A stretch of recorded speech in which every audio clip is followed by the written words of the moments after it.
UMNO ditolak kerana DAP.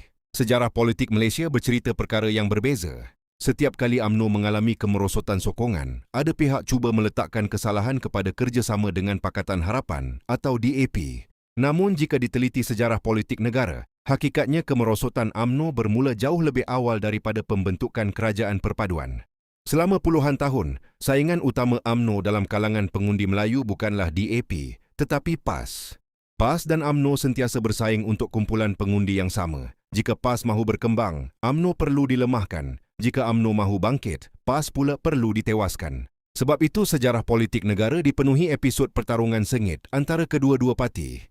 UMNO kehilangan Kelantan kepada PAS pada tahun 90. PAS merampas Terengganu pada tahun 99.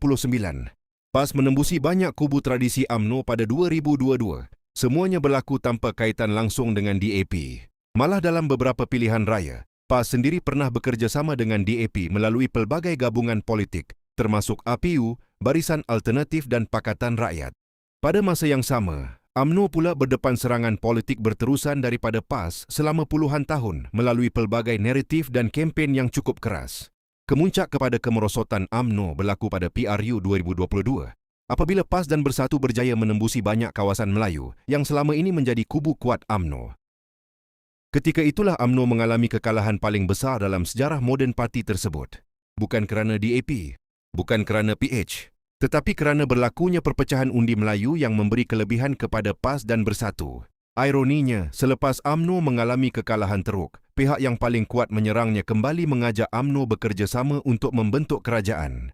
Sebab itu naratif bahawa UMNO ditolak semata-mata kerana kerjasama dengan PH atau DAP tidak menggambarkan keseluruhan realiti politik negara. Sejarah menunjukkan saingan terbesar UMNO selama ini datang daripada PAS sendiri.